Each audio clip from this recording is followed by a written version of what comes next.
Mesdames et messieurs, bonsoir, heureux de vous retrouver dans cette édition de 22 heures. Voici les titres de ce soir. La célébration du 46e anniversaire de la création de la police nationale s'est tenue à l'APIFA.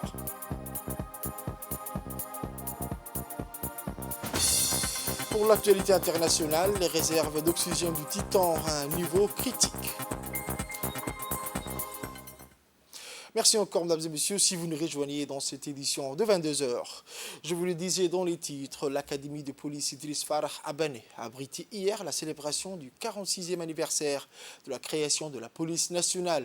Commémorée chaque année à la date de 22 juin, l'anniversaire de la police nationale est également une journée dédiée à annoncer les actions entreprises et les perspectives d'avenir pour ce corps dédié à la sécurité de notre population.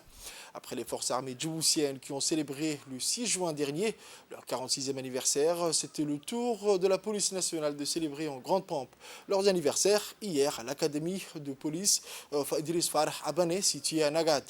Placée sous le parrainage du Premier ministre, son Excellence M. Abdelkader Kamel Mohamed, cette journée a vu la participation du ministre de l'Intérieur, son Excellence M. Saïd Nour Hassan, du directeur général de la police nationale, le colonel Abdurrahman Ali Kahin, du chef d'état-major général des armées, le général du corps armé, le général Zekri Cheikh Ibrahim Bor, ainsi que le directeur général de la sécurité nationale, M. Hassan Saïd Kherre. Les membres du gouvernement, dont le ministre de la Défense chargé des relations avec le Parlement, M. Hassan Omar Mohamed Burhan, ainsi que le commissionnaire général de la police fédérale éthiopienne et le commandant de la police nationale en Somalie, le général de division Soloub Ahmed Firin, ont pris part à cette cérémonie.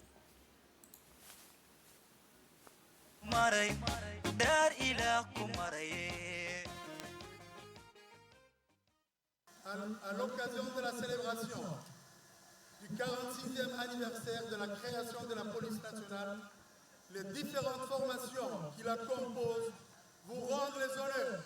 À vos ordres, Monsieur le Premier ministre.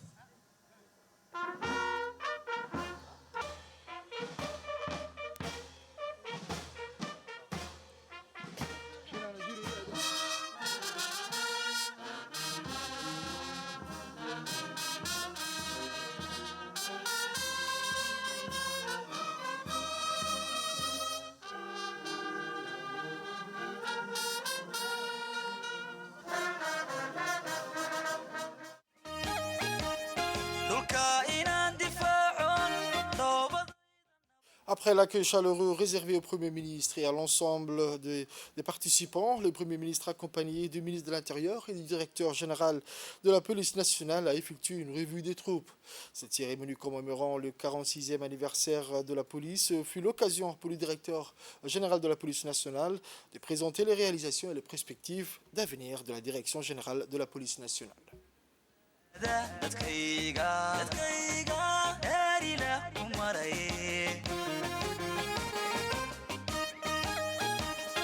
dadkaygoon dhammaantii dadkaygoon dhaqso ugu adeego dadkaygoon oonu dhaga nublaada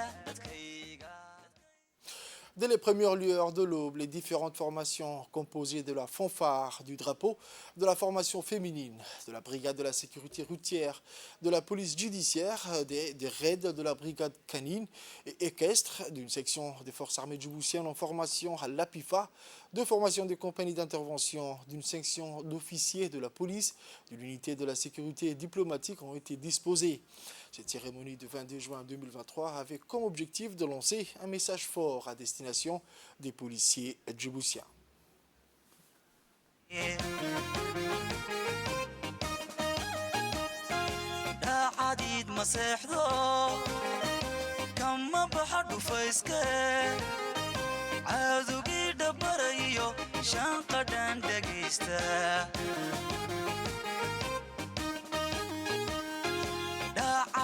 maseexdo kama baxa dhufayste caadugii dhabarayo shaanqadhan dhegaysta dhulka inaan difaacon dhoobadayda nabadda ah caadawaha ka dhowdan dhaar ilaah ku maray daar ilaah ilaah ku maraye dhulka inaan difaacon dhoobadayda nabadda ah caadawaha ka dhowdaan dhaar ilaah ku maray dhaar ilaah ku maraye dadkaygoon dhammaantii dadkaygoon dhaqso ugu adeego dadkaygoon oonu dhaga nublaada dadkayga dhaar ilaah ku maraye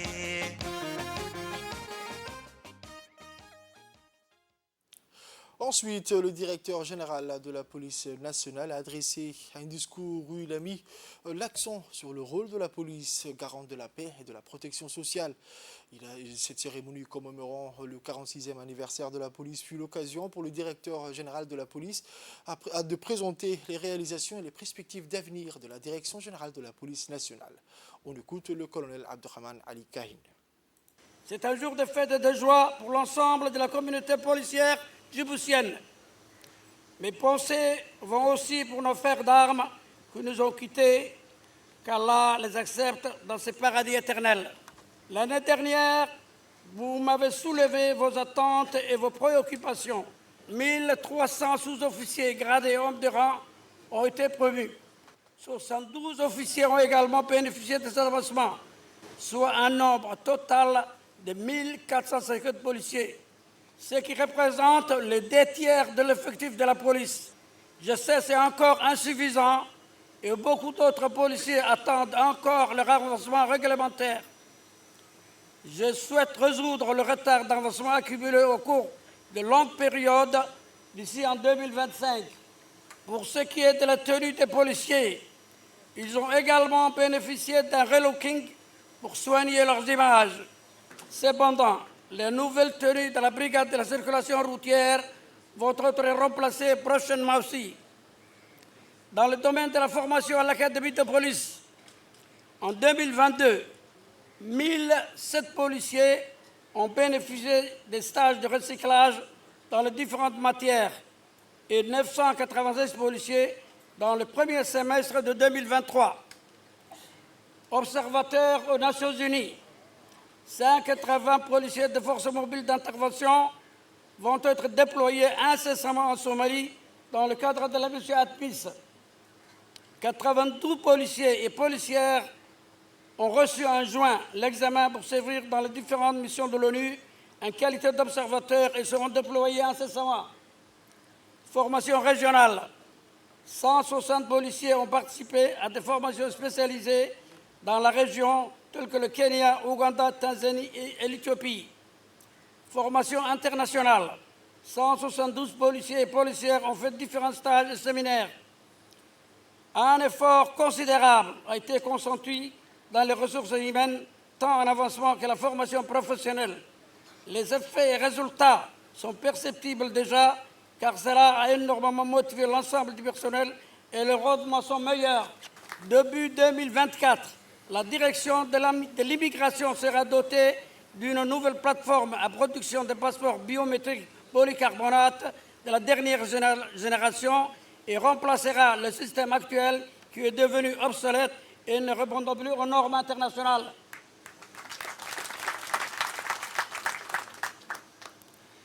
Construction d'une maternité. Un bâtiment R+1 servant de maternité doté d'un ascenseur est construit depuis 8 mois au sein du quartier général de la police. L'objectif de la construction de ce centre dédié à la mère et à l'enfant est de désengager les centres de maternité de Dar al-Hanan et de l'hôpital militaire. L'établissement a mis à la disposition des patientes une offre de soins complète, pointue et performante, ainsi que des prestations privilégiant le confort et le projet parental. Ce pôle mère-enfant est implanté avec un centre d'assistance médicale, un service de réanimation néonatale de haut standing, une unité d'urgence gynécologique. Cette construction est associée à un programme d'amélioration des compétences destinées aux professionnels de la santé. Et le pays à la politique sanitaire de notre pays qui range ces formations au premier rang des priorités sanitaires pour l'amélioration du système médical en général et surtout à la diminution de la morbide mortalité maternelle et infantile. Elle sera inaugurée dans un mois, Inch'Allah. Le colonel Abdurrahman Ali Kahin a également mentionné les efforts inlassables déployés sous la direction du président de la République et chef du gouvernement et commandant suprême des forces armées, son Excellence M. Ismaël Omar Guelleh, pour avoir su imposer notre pays comme un véritable havre de paix dans une région tourmentée. Officiers, sous-officiers et hommes de rang, j'attends de vous que vous serviez la République avec l'abnégation et le sacrifice que notre métier de policier nous impose pour que le droit de chacun soit respecté dans notre société. J'exige de vous que vous respectiez la déontologie policière fixant les règles de conduite du policier dans sa vie professionnelle et privée.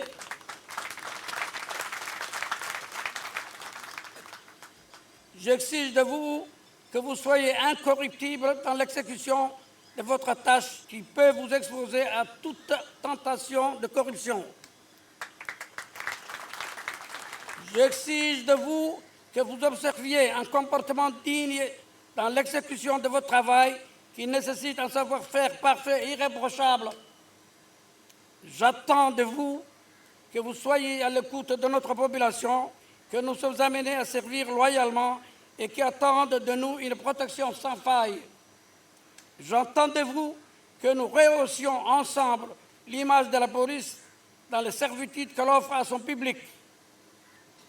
Je profite de cette occasion pour adresser mes vifs remerciements à nos partenaires comme les États-Unis d'Amérique pour leur soutien dans le domaine de la formation et la spécialisation de la police technique et scientifique, la coopération et les forces françaises qui nous aident dans le domaine de la formation et qui nous ont octroyé des pièces de rechange pour le matériel majeur du contingent de la police en partance pour la Somalie, la République de Chine qui a réfectionné de l'académie où nous nous trouvons actuellement, et enfin les carabiniers italiens qui continuent à nous épauler dans la formation et surtout la construction prochaine d'une commissariat de police à Ayablé et d'un champ de tir sur le site de l'académie. Au commissaire général de la police éthiopienne, M. Demelech Gebre Michael, avec laquelle nous partageons une coopération exemplaire dans les domaines de la sécurité.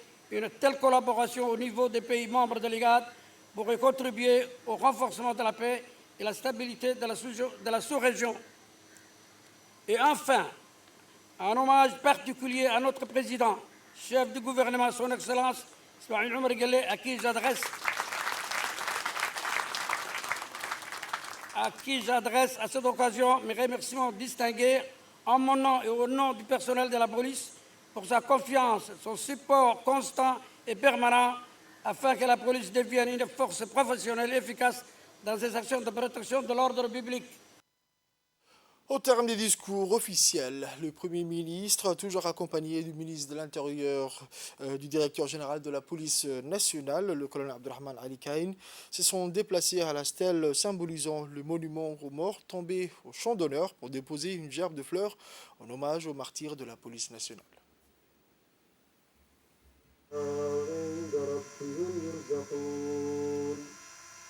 اللهم اغفر لحينا وميتنا وذكرنا وانفعنا وشهدنا وغيبنا اللهم لا تحرمنا اجرهم ولا تحسنا بعدهم ربنا اتنا في الدنيا حسنه وفي الاخره حسنه وقنا عذاب النار وصلى الله على سيدنا محمد وعلى اله وصحبه وسلم. La cérémonie de ce 46e anniversaire de la police nationale s'est poursuivie par un buffet offert par le commandant de la police dans une ambiance sereine. Le Premier ministre, M. Abdelkader Kamel Mohamed, s'est ensuite rendu à l'académie d'Idriss Farah à Ben Delagat pour visiter le salon VIP de la police nationale.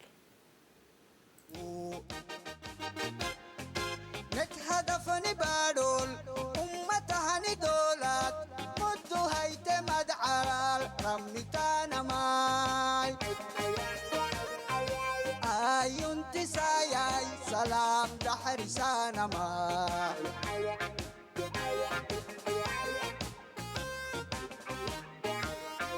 لك هدفني دولات أمتهني دولات ودو هيت مدعى رميتانا ما Le Premier ministre Abdelkader Kamel Mohamed, toujours en compagnie du directeur général de la police nationale, a pu visiter le nouveau pavillon de gynécologie et de maternité de l'hôpital de la police nationale. La délégation a été accueillie par les responsables de l'hôpital de la police nationale et les médecins de la gynécologie. La visite a commencé par une présentation de l'hôpital et de ses services, suivie d'une visite guidée du nouveau pavillon de la gynécologie. Ce dernier est équipé de technologies de pointe, de salles d'accouchement pour assurer les meilleurs soins aux femmes enceintes et aux patientes. سلام دحرسانا ما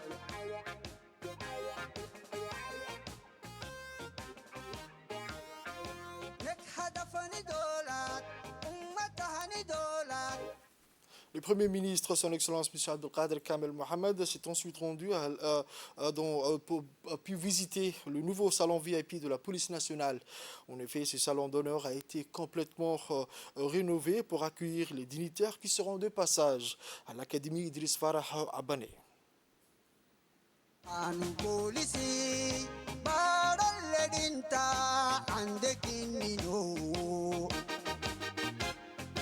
عادت برينو بار اللي سلطة عندك منو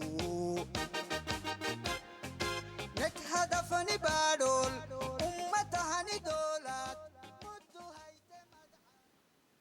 Toujours dans le nouvel du pays, le Kempinski Palace a abrité un atelier sur l'élaboration de la politique nationale de santé communautaire. En effet, cet atelier de 3 jours placé sous le patronage du ministre de la Santé a réuni l'ensemble des acteurs concernés du ministère de la Santé et de partenaires techniques et financiers en vue de produire un document de référence national autour de la politique de la santé communautaire. Outre la présence du ministre de la Santé, le Dr Ahmed Roble Abdile, le lancement des travaux a vu la participation de la représentante de l'UNICEF, Mme Beat Dastel, de la représentante de l'OMS, le Dr René, du coordinateur de pays de Gavi, M. Donald Bambara, et de la maire adjointe, Mme Fatouma Mohamed Kamel. Cet exercice de planification stratégique va donc permettre à notre pays de se doter pour la première fois d'un document essentiel sur la politique en matière de santé communautaire et qui fixera le cap de la mise en œuvre de toute intervention idoine dans ce domaine. Ainsi, le ministère de la Santé a également convié les femmes leaders des quartiers et des associations à base communautaire pour prendre part à l'élaboration de cette nouvelle feuille de route de manière à mieux les appliquer à tous les stades décisionnels pour une mise en œuvre concertée de la politique de santé communautaire. S'est engagé donc, au sein de sa stratégie véritablement de bâtir nos actions, nos investissements sur la communauté. Et pour le faire de manière pratique, nous allouons donc un minimum de 10% de nos investissements pour accompagner les actions de la communauté. Et donc à Djibouti, ici, nous sommes véritablement heureux de participer à cet atelier, atelier crucial, atelier historique, qui nous permettra donc de disposer d'un socle et d'un outil et d'un cadre d'investissement national pour la santé communautaire à travers le pays.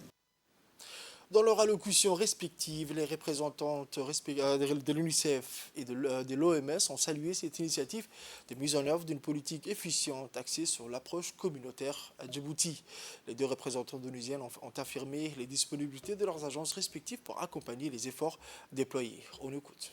Moi, je suis très ravie de me retrouver parmi vous aujourd'hui à l'occasion du lancement de cet atelier portant sur la réflexion et sur l'élaboration de la politique de santé communautaire à Djibouti et qui a pour l'objectif principal l'élaboration d'une politique de santé communautaire avec les principaux axes stratégiques, mais qui aussi de préparer les prochaines étapes du développement du plan stratégique, du plan opérationnel et enfin du cadre d'investissement pour les plaidoyers et la mobilisation des fonds inhérents à la mise en œuvre de la stratégie de santé communautaire. Il n'y a pas de santé sans la santé communautaire, parce que la santé, ça commence avec soi-même. C'est ça, la beauté de la santé. Et ce qui est génial ici, Monsieur le Ministre, vous le savez, à chaque fois qu'on est en réunion avec les femmes mobilisatrices, c'est quelque chose de vraiment très impressionnant à voir. Ça veut dire le tissu communautaire, il existe. C'est surtout des femmes qui sont engagées, qui se battent tous les jours pour améliorer la santé de leur famille, de leurs proches. Et je crois que c'est ça la beauté de cette politique, qu'elle va justement bâtir ce qu'il existe déjà et vraiment s'assurer que les soins de proximité soient là pour tout le monde, que ce soit la vaccination, que ce soit l'accès à la contraception, que ce soit traiter les enfants qui ont des maladies comme la diarrhée. Et ça va aussi renforcer notre carte sanitaire et toute la pyramide. Parce que malheureusement, on voit souvent des pathologies qui doivent être soignées au niveau communautaire arriver à l'hôpital. Pour sa part, le ministre de la Santé, son Excellence le docteur Ahmed Roble Abdilli, a souligné l'importance de cette nouvelle orientation stratégique qui vise à impliquer davantage la communauté à travers ses interventions de proximité de santé préventive et curative. Il est judicieux donc de mobiliser les différentes parties prenantes et la santé communautaire fait partie des parties prenantes. Ces parties qui interviennent afin de promouvoir et d'accroître les investissements nécessaires en faveur du renforcement des piliers du système de santé. Il est aussi important de faire le point sur les efforts consentis pour identifier les actions prioritaires et les opportunités d'accélération de ces progrès en conjuguant la synergie de chaque partenaire que nous sommes. En effet, mon département veut renforcer l'approche communautaire qui permettra d'accompagner les activités de prévention, de proximité et surtout de renouer les liens entre les structures sanitaires. Il est aujourd'hui clair que la situation sanitaire a beaucoup évolué, surtout après le Covid, avec l'apparition de toutes ces maladies qui se développent dans un environnement qui change et dans un contexte global de réchauffement climatique, très souvent lié à l'action des communautés elles-mêmes et le profil sanitaire du pays, a été donc aggravé par la survenue de nouvelles pandémies telles que le Covid-19. Mesdames et Messieurs, le Plan national de développement sanitaire PNDS 2020-2024 traduit la volonté de la République de Djibouti à apporter des réponses efficaces aux problèmes de santé de la population. Ce plan s'attelle à accélérer les progrès vers la couverture sanitaire universelle en vue d'atteindre les objectifs de développement durable. Pour atteindre donc ces objectifs, nous devons suivre un certain nombre de fils dont les principaux sont la disponibilité d'une offre équitable de soins de qualité disponibles pour tous et partout dans les pays.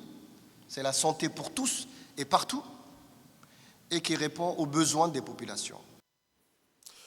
Le ministre de l'Éducation nationale et de la formation professionnelle, son Excellence M. Mostafa Mohamed Mahamoud, a parrainé la cérémonie de clôture de la finale des grands concours scolaires édition 2023 au Palais du Peuple. De nombreuses personnalités ont pris part à la cérémonie, dont notamment la ministre de la Femme et de la Famille, Mme Mona Ousmane Aden, le conseiller de coopération et d'action culturelle de l'ambassade de France à Djibouti, le préfet de Djibouti-Ville, le président de la commune de Boulaouz, les cadres de MENFOP, les élèves, les parents et les responsables des différents établissements scolaires finalistes de la compétition ont tous assisté à cette cérémonie. Un événement riche en animation culturelle dans des chants folkloriques et des synthèses et des poèmes brillamment déclamés par les élèves qui ont tout donné du piment à la fête. À l'issue de la compétition, le ministre et les officiels ont remis des récompenses et des cadeaux de grande valeur aux lauréats.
Le ministre a rappelé que les concours scolaires sont d'ores et déjà devenus une institution incontournable au sein des écoles et établissements. On écoute l'intervention du ministre Moustapha Mohamed Mahmoud. Quel bonheur de pouvoir célébrer avec vous la cérémonie de clôture de la 6e édition des grands concours scolaires et je vous remercie d'être venus nombreux pour cette journée dédiée au mérite et à l'excellence. Je suis particulièrement ravi de voir réunie dans cette grande salle toute la famille éducative et ma joie est immense de pouvoir partager à chaque fois ces moments exceptionnels avec vous. En effet, ce que nous célébrons aujourd'hui, c'est le fruit de nos efforts communs, de notre engagement collectif pour promouvoir l'excellence au sein de nos écoles.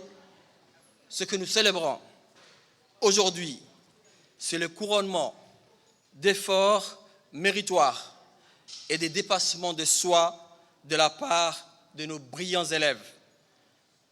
Comme nous le savons, la perspective de participer à un concours et de recevoir une reconnaissance pour leur exploit et leur réalisation constitue pour les élèves un puissant facteur d'encouragement, les incitant à investir davantage dans leur apprentissage et à donner le meilleur d'eux-mêmes. Initialement, il s'agissait tout simplement d'organiser des compétitions scolaires d'ampleur nationale, portant sur des disciplines enseignées qui réunissaient toutes les écoles de la République sans exception. À travers cette approche, j'ai voulu offrir à nos jeunes la possibilité d'apprendre autrement, à travers une saine émulation et de trouver un espace commun qui leur permette d'exprimer leurs talents à égalité en vue de mettre en valeur les potentiels cachés en eux et susciter des vocations. La cérémonie de clôture des grands concours scolaires s'est traduite vraiment à la fête de l'éducation et à la fête, bien sûr, des établissements scolaires. Notre objectif est d'encourager les élèves à penser en dehors des sentiers battus, à aborder les problèmes de manière nouvelle et originale et à proposer des solutions innovantes.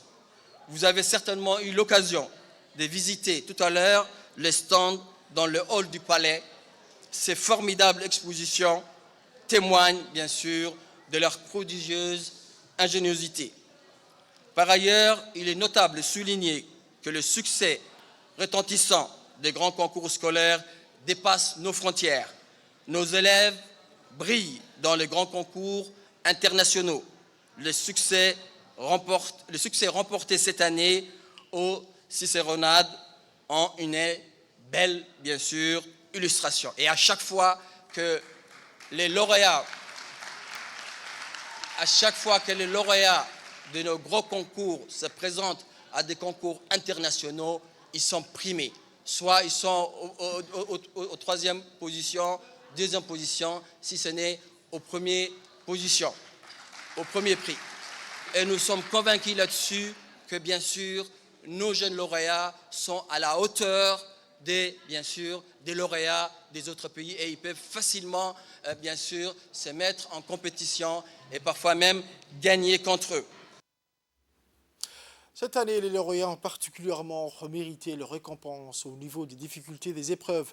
En mathématiques, c'est le jeune Ismaël Hussein Farah de l'école de Holhol qui s'est imposé dans l'enseignement de base, tandis que la jeune Mahado Mahdi Hussein s'est imposée en production écrite de français, alors que Aïcha Ali Idlé s'est adjugé la première place dans l'épreuve de production écrite d'arabe. Le jeune Kadid Salah Mohamed a réussi brillamment le concours de culture générale, tandis que l'école de Dikil 4. Les 23 finales de cette année scolaire s'y sont déroulées en présence des chefs d'établissement, des enseignants et des parents venus pour soutenir leurs élèves et leurs enfants. Les finalistes ont concouru dans plusieurs disciplines et des activités variées. Les projets innovants et les inventions scientifiques que les élèves ont présentés sont complètement en phase avec les problématiques du siècle et adaptés à notre contexte environnemental et socio-économique. Les jurys et les responsables du MENFOP ont été impressionnés et admiratifs face à tant d'ingéniosité et de créativité.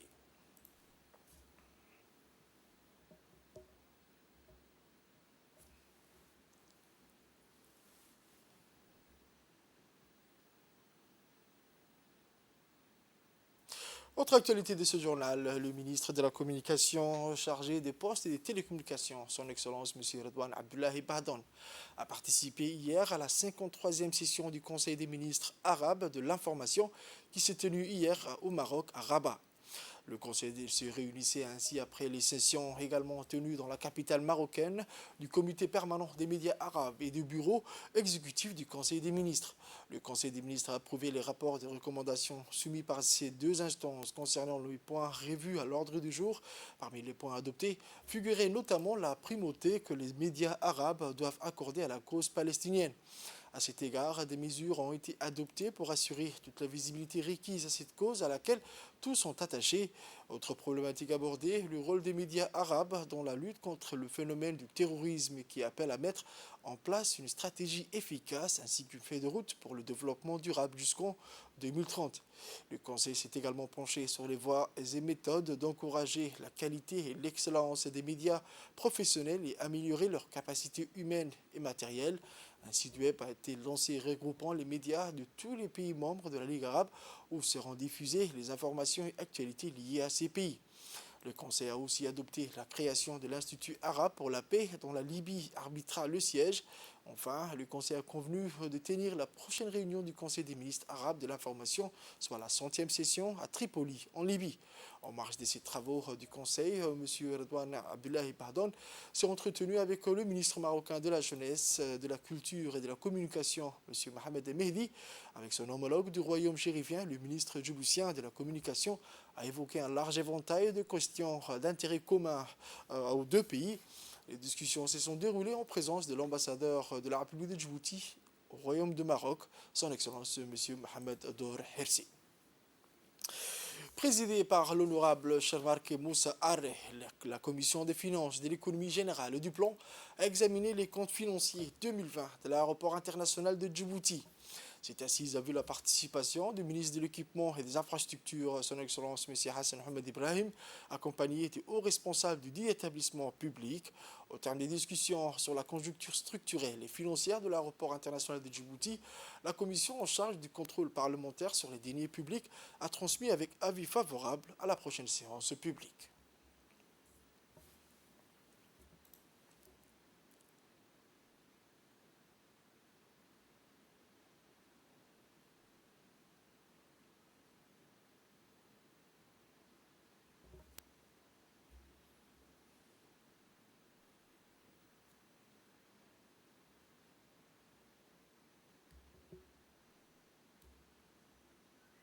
C'est dans le cadre du renforcement des relations entre Djibouti et Qatar qu'une importante délégation conduite par l'ambassadeur du Qatar en République de Djibouti, le Dr Rachid Shafi Al-Mari, accompagné par notre ambassadeur de Djibouti au Qatar, M. Dave Dubad-Roble, ont été reçus dans la journée du mardi du 20 juin 2023 par le colonel de la garde-côte djiboutienne, le colonel Aïs Omar Boghoré.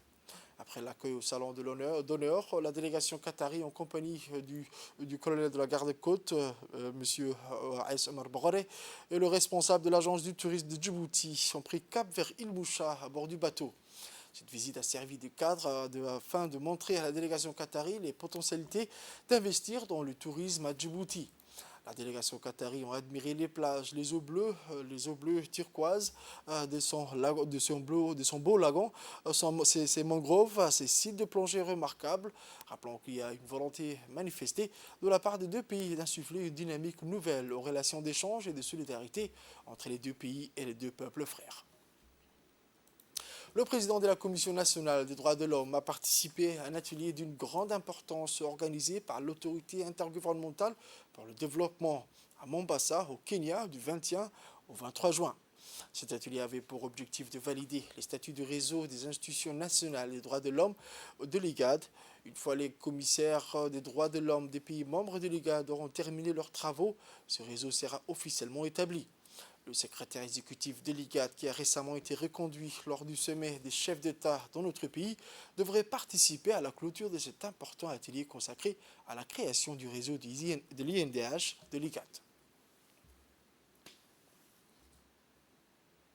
Cap vers le nord, dans la ville blanche, à l'hôtel Resort Gadilé, le mouvement des jeunes unis indivisibles, en collaboration avec le PNUD, a organisé cette semaine un atelier à l'occasion du 50e anniversaire de la célébration de la Journée mondiale de l'environnement pour sensibiliser les jeunes sur les solutions à la pollution plastique, sur le thème « La jeunesse face aux enjeux et défis de la lutte contre la pollution plastique ».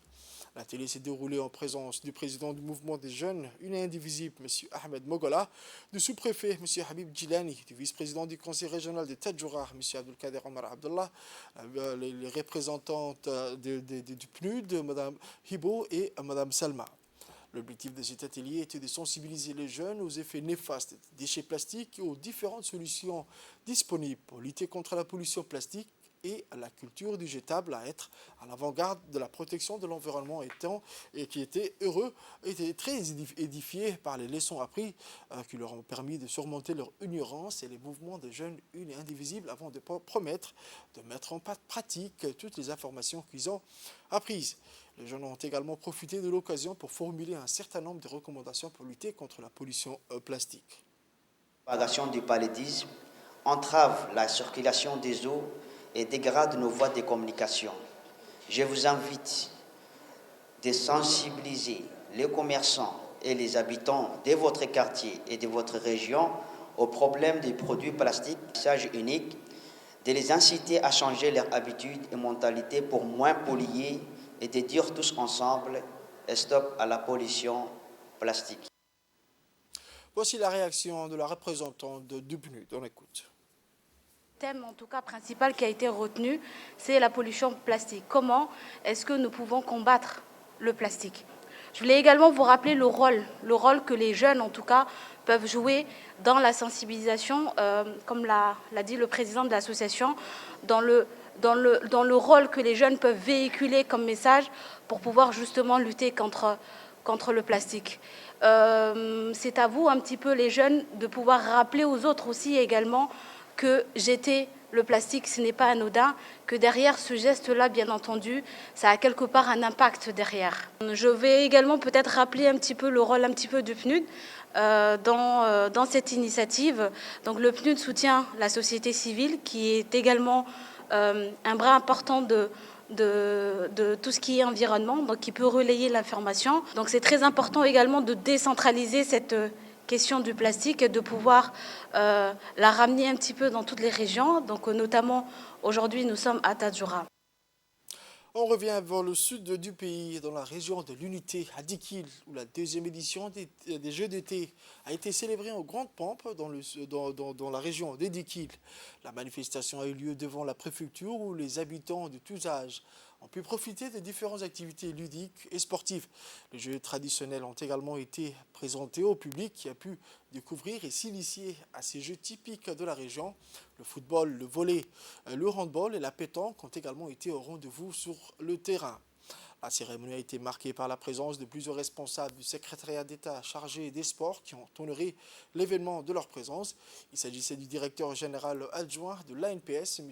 Ahmed Ali, du sous-directeur de région du secrétariat d'État chargé au sport, M. Youssef Abdallah. Cette deuxième édition de Jeux d'été a permis de rassembler la communauté autour d'activités traditionnelles et sportives dans une ambiance festive et conviviale. Les participants ont exprimé leur satisfaction quant à l'organisation de cet événement qui contribue à renforcer les liens sociaux et à promouvoir les traditions locales. Cette initiative est une belle occasion de valoriser le patrimoine culturel et sportif de la région de Dikil et de promouvoir une vie active et saine chez les jeunes. Les organisateurs ont d'ores et déjà annoncé la tenue de la 3e édition l'année prochaine qui s'annonce tout aussi prometteuse. Sous l'égide du ministère de la Jeunesse et de la Culture, l'Agence nationale pour la promotion de la culture, l'ANPC, a organisé dans le cadre de la fête de la musique un concert musical ce mercredi 21 juin 2023 au département du théâtre de Saline. Ce lieu connu de tout et surtout reconnu pour accueillir en son sein des célèbres artistes nationaux et internationaux qui ont fait vibrer la population djiboutienne dans les années 80 et 90, a abrité hier soir un concert musical composé de chanteurs et musiciens de renom qui ont tenu en haleine le public venu acclamer leur artiste. Une soirée festive qui a permis à la jeunesse djiboutienne de revivre l'adrénaline et les moments forts qu'ont vécu les générations précédentes. Il s'agit pour les artistes djiboutiennes de célébrer la fête de la musique pour un élan musical plus prometteur.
On écoute la réaction recueillie auprès d'un participant. Ce soir, j'ai eu l'opportunité de pouvoir chanter et de me présenter pour représenter aussi ma commune, la Guyane. À ce que j'ai vu visuellement, franchement, la population est présente et puis c'est vraiment, je tiens à cœur. Et puis l'accueil, il est super. Fête de la musique, je ne le voyais pas comme ça, loin de chez moi. J'ai toujours entendu parler, mais je n'avais jamais vu. Aujourd'hui, ce soir, je suis là. Et puis, je suis fier et puis j'ai hâte de me représenter encore une fois devant eux. Pour les actualités internationales, je vous le disais dans les titres, des recherches d'ampleur mais difficiles se poursuivent ce jeudi dans l'Atlantique Nord pour retrouver vivants les 5 occupants du submersible disparu lors d'une exploration de l'épave du Titanic et dont les réserves d'oxygène risquent de s'épuiser dans la journée. L'origine des bruits détectés est toujours inconnue, mais le temps presse. Les réserves d'air respirable devraient s'épuiser jeudi à bord. Des bruits détectés sous l'eau mardi par des avions P-3 canadiens dans la zone de recherche ont suscité de l'espoir et orienté l'armada des sauveteurs dépêchés sur place. Ceux qui se montrent optimistes rappellent qu'il reste de nombreux obstacles à franchir, qu'il s'agisse de localiser le navire, de l'atteindre avec du matériel de sauvetage ou de le ramener à la surface, à supposer qu'il soit encore intact. Le contact avec l'engin a été perdu moins de 2 heures après son départ. La zone de recherche qui s'étend sur 20 000 km² est 2 fois plus grande que le Connecticut. L'océan dans cette zone atteint une profondeur de plus de 4000 mètres. Avant de plonger dimanche, le submersible disposait d'une réserve d'oxygène de 96 heures, ce qui lui donnait en théorie une espérance de vie de 4 jours. C'est la fin de ce journal de 22h, mesdames et messieurs. Merci à vous de l'avoir suivi et restez avec nous pour la suite du programme sur Télé Djibouti.